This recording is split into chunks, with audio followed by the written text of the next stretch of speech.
หมดเลยไฟดับแน่อุ้ยนะถนนซุดเลยเนี่ยเยอะเลยเสาไฟฟ้าไปหมดเลยรถเฮ้ยรถถอยดิอุ้ยเดี๋ยวรถตายเลยเฮ้ย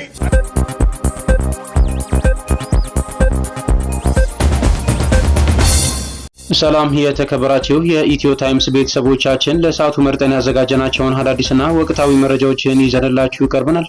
በቅድሚያም አርዕስተ ዜና እናሰማለን።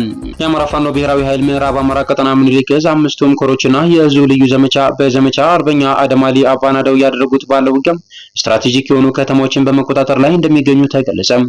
188 የመንግስት ኃይልን ጨምሮ 15 ፓትሮልና አምቡላንስ እንዲሁም 2 ኦራል የተማረከበትንና ከ700 በላይ የመንግስት ኃይል የተገደለበትን መረጃ ይዘናል። በዝርዝር የምናየው ይሆናል። የአማራ ፋኖ ህዝባዊ ድርጅት ለተባበሩት መንግስታት ጠቅላላ ጉባኤ አቤቱታ አቀረበ።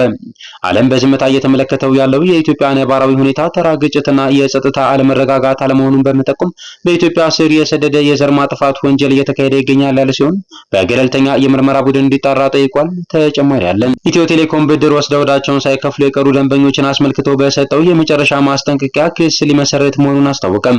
ዕዳቸውን በጊዜ ገደብ ውስጥ ያልከፈሉ ግለሰቦች ላይ ከሚቀጥለው ሳምንት ጀምሮ ወደ ክስ ሂደት ይገባል ተብሏል። ሌላኛው መረጃችን ነው። የእስራኤሉ ጠቅላይ ሚኒስትር ቤንያሚን ኔታንያሁን አሳፍሮ ወደ ኒውዮርክ ሲበር የነበረ አውሮፕላን ለመጀመሪያ ጊዜ ከአውሮፓ ሰማይ ላይ ከመብረር መቆጠቡ ተነገረ። ኔታንያሁ ይህንን ያደረጉት በዓለም አቀፉ የወንጀለኞች ፍርድ ቤት የወጣባቸውን የእስር ማዘዣ አስመልክቶ ለእስር እዳረጋለሁ በሚል ፍራቻ ነው ተብሏል። ተጨማሪ አዘጋጅተናል። በኒውዮርክ የተባበሩት መንግስታት ድርጅት ዋና ጽሕፈት ቤት በመካሄድ ላይ የሚገኘው የአባል መንግስታት ጠቅላላ ጉባኤ ከወትሮው የተለየ ድባብና ክስተት እንዳጀበው ቀጥሏል። በጉባኤው ከተደረጉ ንግግሮች መካከል አብዛኞቹ ስሜት የሚነኩ እንደነበሩ የተነገረ ሲሆን የተባበሩት መንግስታት ድርጅት ዋና ጽሕፈት ቤት መቀመጫ የሆነችው የዩናይትድ ስቴትስ ፕሬዚዳንት ዶናልድ ትራምፕ ግን ለአንድ ሰዓት ፈጀ በተባለው ንግግራቸው የግል ቅሬታ አልፎም ዘለፋና ትችት መሰንዘራቸው ዳግም መነጋገሪያ አድርጓቸዋል። ዝርዝሩን የምናሰማችሁ ይሆናል።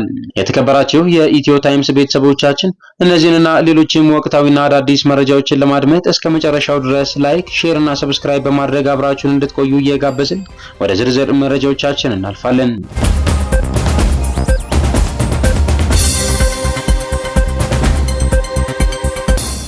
የአማራ ፋኖ ብሔራዊ ኃይል ምዕራብ አማራ ቀጠና ምኒልክ ዕዝ አምስቱም ኮሮችና የዕዙ ልዩ ዘመቻ በዘመቻ አርበኛ አደማሊ አባናደው ያደረጉት ባለው ውጊያ ስትራቴጂክ የሆኑ ከተሞችን በመቆጣጠር ላይ እንደሚገኝ ተገለጸ። ምኒልክ ዕዝ ከመሸው ውጫሌ ከተማ እየገባ ነው ተብሏል። በተያያዘ መረጃ ዳውንት ላይ ከተደረገው ውጊያ በኋላ የመንግስት ኃይል ወደ ወገል ጤና መሸሹ የተነገረ ሲሆን የምኒልክ ዕዝ ሰራዊት እየተከተሉ ጥቃት እየፈጸሙበት ነው ተብሏል። በሌላ ግንባር ገሸራቤል ሸበቶ የተባለ ቦታ የልጅ ኢያሱ ኮር የጎፍ ክፍለ ጦር ከ105ኛ ኮማንዶ ክፍለ ጦር ጋር ውጊያ ሲያካሂዱ ውሏል። ቁጥራዊ መረጃዎች አሁንም እየተጠናከሩ መሆናቸው ተመላክቷል። በዚህ ውጊያ የ12ኛ ክፍለ ጦር ዋና አዛዡ ሲቆስል ምክትሉ ደግሞ ተማርኳል። እንዲሁም 15 ፓትሮል አምቡላንስ እና 2 ኦራል ተማርኳል። 721 የመንግስት ኃይል ሲገደል 188 በላይ ደግሞ ተማርኳል። የአማራ ፋኖ ብሔራዊ ኃይል ምስራቅ አማራ ቀጠና ምኒልክ ዕዝ መስከረም 14 ቀን 2018 ዓ.ም ከጧቱ 12 ሰዓት በተጀመረውና ሁለተኛ ቀኑን በያዘው ዘመቻ አርበኛ አደማሊ አባናደው በአምስቱም ኮሮችና በዕዙ ልዩ ዘመቻ እያደረገ ያለው ውጊያ ቀጥሏል። ሁለተኛ ቀኑን በያዘው ዘመቻ አርበኛ አደማሊ አባናደው በዛሬው ዕለት መስከረም 15 ቀን 2018 ዓ.ም መንግስት ለ2 ዓመት የሰሜን ወሎ ዞን የጦር ማዘዣ ጣቢያ አድርጎት የነበረው የግዳን ወረዳ ሙጃ ከተማ በርካታ ምሽጎችን በመስበር በምኒልክ ዕዝ ሰራዊት በቁጥጥር ስር ውሏል ተብሏል። የአማራ ፋኖ ብሔራዊ ኃይል ምስራቅ አማራ ቀጠና ምኒልክ ዕዝ በላስታ ጀነራል አሳምነው ጽጌ ኮር በተደረገው የአውደ ውጊያ ተሳትፎ በወንዳች ሙጃ ኩል መስክ ግንባር እንደ ላስታ ጀነራል አሳምነው ጽጌ ኮር ጥራሪ ክፍለ ጦር 21 ጥቁር ክላሽ፣ 4 ብሬን፣ 1 ዲሽቃ፣ 2600 የክላሽ ተተኳሽ፣ 3480 የብሬን ተተኳሽ፣ 1250 የዲሽቃ ተተኳሽና 18 የመንግስት ኃይል ሲማረክ 147 ደግሞ ተገድሏል። በማረጉ ተማረ ክፍለ ጦር 122 ጥቁር ክላሽ፣ 4 ብሬን፣ 3200 የክላሽ ተተኳሽ፣ 2190 የብሬን ተተኳሽ፣ 3264 የዲሽቃ ተተኳሽ፣ 24 የሞርተር ተተኳሽና 59 የመንግስት ኃይል ሲማረክ 256 ደግሞ ተገድሏል። በተከዜ ክፍለ ጦር 59 ጥቁር ክላሽ፣ 3 ብሬን፣ 1850 የክላሽ ተተኳሽ፣ 2940 የብሬን ተተኳሽ፣ 24 የሞርተር ተተኳሽና 44 የመንግስት ኃይል ሲማረክ 146 ተገድሏል። በተከዜ ክፍለ ጦር 5ኛ ሻለቃ በራስ አንጎት ወረዳ አካባቢ 10 ጥቁር ክላሽ፣ 5 ሚሊሻ፣ 250 የብሬን ተተኳሽና 230 የክላሽ ተተኳሽ ተማርኳል። በተፈራ ማሞ ክፍለ ጦር 131 ጥቁር ክላሽ፣ 5 ብሬን፣ 2074 የክላሽ ተተኳሽ፣ 3520 የብሬን ተተኳሽ፣ 2800 የዲሽቃ ተተኳሽ፣ 16 የሞርተር ተተኳሽና ሌተናል ኮሎኔል ዘሪሁንን ጨምሮ 62 የመንግስት ኃይል ሲማረክ 137 ደግሞ ተገድሏል። በጥቅሉ እንደ ላስታ ጀነራል አሳምነው ጽጌ ኮር 343 ጥቁር ክላሽ፣ 16 ብሬን፣ 2 ዲሽቃ፣ 9954 የክላሽ ተተኳሽ፣ 11500 የብሬን ተተኳሽ፣ 7314 የዲሽቃ ተተኳሽና 188 የመንግስት ኃይል ሲማረክ 716 ተገድሏል። ከዚህ በተጨማሪም 15 ፓትሮልና አምቡላንስ እንዲሁም 2 ኦራል በአማራ ፋኖ ብሔራዊ ኃይል ምስራቅ አማራ ቀጠና ምኒልክ ህዝብ በዛሬው ዕለት መማረካቸው ተመላክቷል። የአማራ ፋኖ ህዝባዊ ድርጅት ለተባበሩት መንግስታት ጠቅላላ ጉባኤ አቤቱታ አቀረበ። የአማራ ፋኖ ህዝባዊ ድርጅት አፋሕድ ለተባበሩት መንግስታት ጠቅላላ ጉባኤ የጽሑፍ አቤቱታ ማቅረቡን ድርጅቱ በዛሬው ዕለት አስታውቋል። በዋና ሰብሳቢው እስክንድር ነጋ የሚመራው አፋሕድ ለጠቅላላ ጉባኤው በላከው አቤቱታ የአማራ ህዝብ ከ50 ዓመታት በላይ ከፍተኛ የሆነ የጅምላ ግድያ፣ ማፈናቀል፣ የሀብትና ንብረት ቃጠሎ፣ የሃይማኖት ተቋማት ውድመት ሲደርስበት ኖሯል፣ አሁንም እየደረሰበት ይገኛል ያለ ሲሆን የዓለም ሀገራት ይህንን ሁኔታ አጽንኦት እንዲሰጡ ጠይቋል። ድርጅቱ አቤቱታውን ባቀረበበት ደብዳቤ ላይ ዓለም በዝምታ እየተመለከተው ያለው የኢትዮጵያ ነባራዊ ሁኔታ ተራ ግጭትና የጸጥታ አለመረጋጋት አለመሆኑን በመጠቆም በኢትዮጵያ ስር የሰደደ የዘር ማጥፋት ወንጀል እየተካሄደ ይገኛል ሲል ገልጿል። እንደ ድርጅቱ አቤቱታ በተለየ ሁኔታ ባለፉት 7 ዓመታት ማለትም ጠቅላይ ሚኒስትር ዶክተር አብይ አህመድ የሀገር መሪነቱን ከተረከቡበት ጊዜ አንስቶ በአማራ ህዝብ ላይ የሚደርሰው የዘር ማጥፋት ወንጀል በጣም አስከፊ ሆኗል ሲል አብራርቷል። በአብይ አህመድ መንግስታዊ መዋቅር ውስጥ ያሉ ከፍተኛ ወታደራዊ አዛዦች እንዲሁም የታጠቁ ሚሊሻዎች የአማራ ህዝብን በከፊል ወይም በሙሉ ለማጥፋት አስበውና አቅደው የጥቃት ኢላማ አድርገውታል ያለው አፋሕድ እነዚህ ድርጊቶች እንደ አውሮፓውያን አቆጣጠር በ1948 በተባበሩት መንግስታት የወጣውን የዘር ማጥፋት ስምምነትና በሮም ስምምነት አንቀጽ 6 ስር ስለ ዘር ማጥፋት የወጡትን መስፈርቶች ያሟላል ብሏል። የአማራ ፋኖ ህዝባዊ ድርጅት ወደ ተባበሩት መንግስታት ጠቅላይ ጉባኤ የመጣ ነው በኢትዮጵያ ባለው የፍትህ ስርዓት መፍትሄ ማግኘት ባለመቻላችን ነው ያለ ሲሆን በተቃራኒው የፍትህ ስርዓቱ የወንጀሉ አካል ሆኗል በማለት በአቤቱታው ገልጿል። የአማራ ፋኖ ህዝባዊ ድርጅት የአማራ ህዝብ ሀገራዊ የህግ ከለላ በሌለበት ሁኔታ እንደሚገኝ በማሳሰብ የዓለም አቀፉ ማህበረሰብ ለጉዳዩ እያሳየው ያለው ዝምታ ወንጀለኞችን የሚያበረታታ እንጂ መፍትሄ የሚያመጣ አለመሆኑን በአቤቱታው አስረድቷል።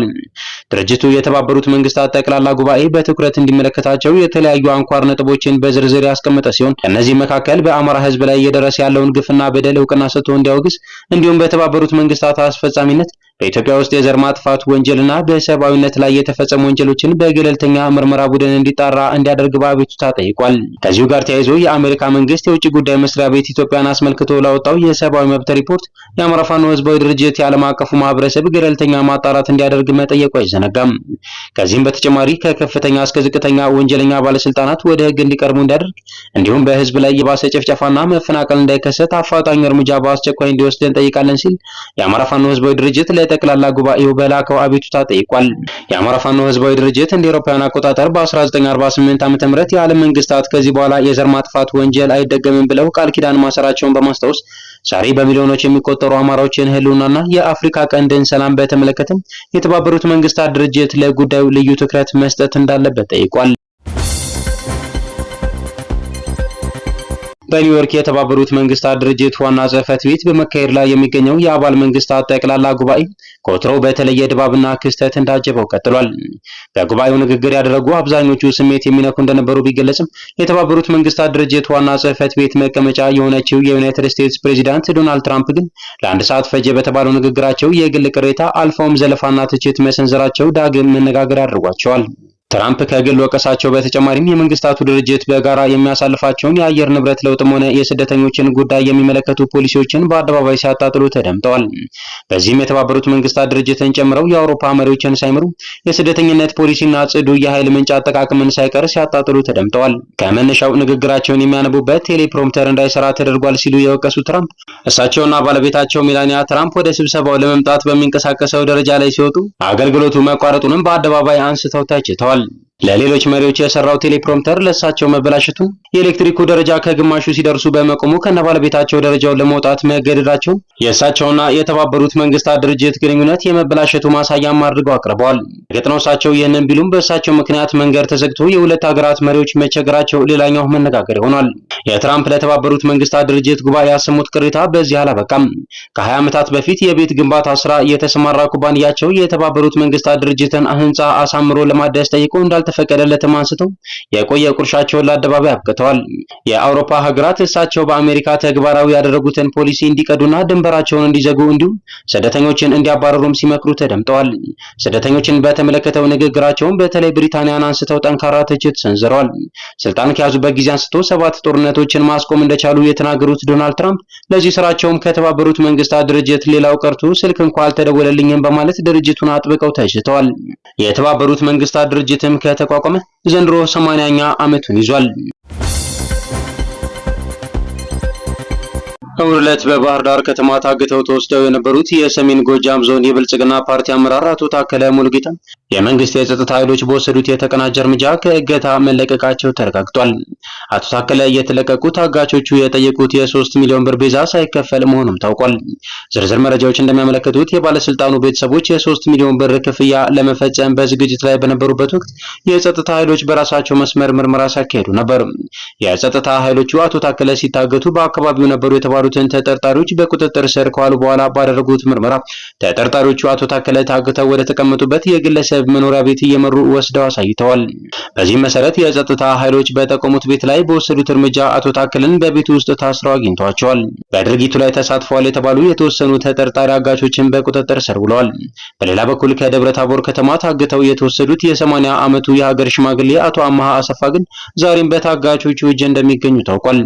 እኚሁ ሽማግሌ አጋቾቹ ይግደሉኝ እንጂ ቤተሰቦቼ ለወንጀለኞች ገንዘብ እንዳይከፍሉ በማለት ለቤተሰቦቻቸው ጥብቅ መልእክት መላካቸው የሚታወስ ነው።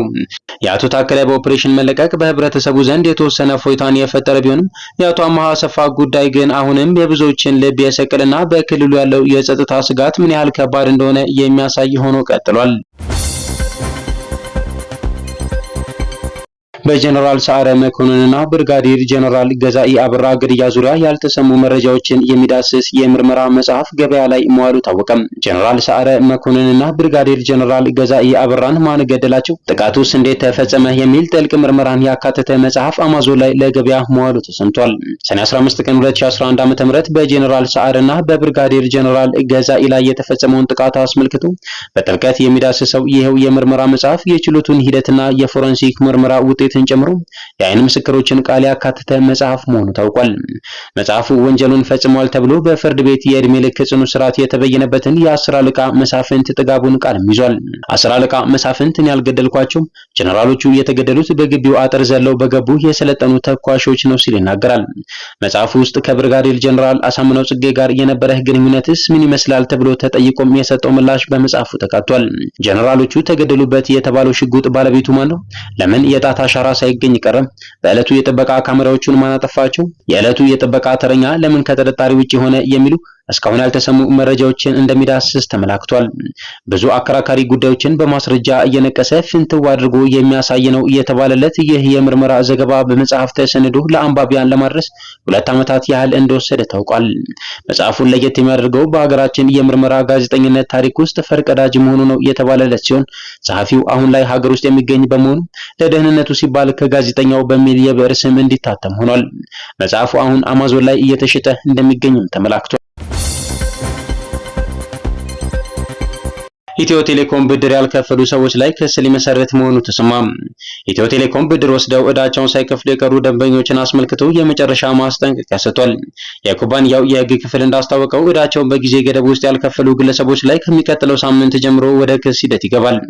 ተበዳሪዎች ጉዳያቸው ለፍርድ ቤት ከመቅረቡ በፊት አስቸኳይ መፍትሄ እንዲያፈላልጉ ጥሪ የቀረበ ሲሆን ክስ ከተመሰረተ በኋላ ግን የብድሩን ገንዘብ፣ ቅጣቶችና የፍርድ ቤት ወጪዎችን በሙሉ እንዲከፍሉ ሊገደዱ እንደሚችሉ ኢትዮ ቴሌኮም አስጠንቅቋል።